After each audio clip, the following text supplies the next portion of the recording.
Matthew Gain from Weber Shandwick. Thank you for talking to the PR report. No worries. The challenge of creating content on an ongoing basis for organisations that is meaningful to audiences, to stakeholders, to target audiences, and will also engage them. Are there certain principles that public relations people should apply to this, or what are the issues surrounding this challenge? Yeah, sure. I think if we take it back and think about how, as PR people, we've always thought about public relations, we've always thought about what's the potential end story. What we haven't done is that middle bit, the creation of the end story, but we've definitely thought about that story.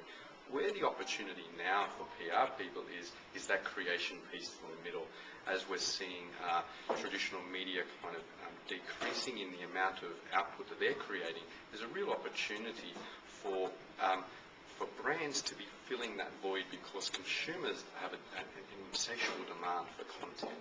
So what I think we need to be thinking about is thinking about the procedures of not just how we set up a story, but how we can be creating our own stories.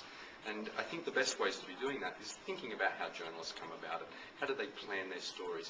How do they think not just about what are the angles that we want to be pushing, but how can we educate, inform and delight the people we're looking to entertain? I think that's the important part. Let's move beyond just what we want to push, but think about how we can educate, inform and delight our customers so that we're filling that void. One of your answers there, it raises another issue, of course, of the increasing responsibility on public relations people to generate content for the broader community to use, with the diminishing number of journalists, the increasing demand for digital information. Is there an increasing social responsibility on public relations professionals to provide even-handed level information with multiple perspectives, as opposed to the singular organisation-centric generated content that perhaps we've been traditionally known for? Yeah, I think that's a really, really good question, actually.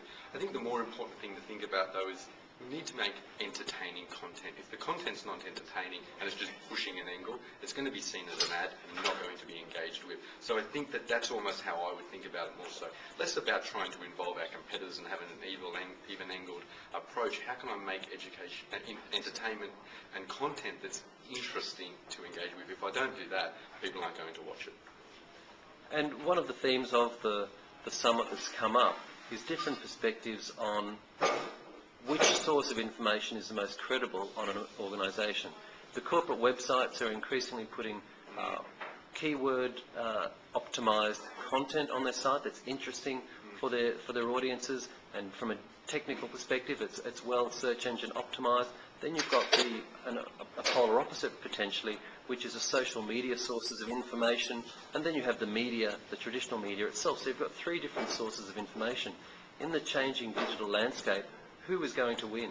Yeah, I don't think it's about winning or losing, to be honest. I think it's almost thinking about it as a hub and spoke kind of model, or thinking about how you can integrate all of those networks together. I think the communication you put out on Twitter and the objective of your Twitter profile is going to be drastically different from your Facebook page, and also from your website, in a sense. For instance, I'm not likely to go to Twitter if I'm looking for a job at a certain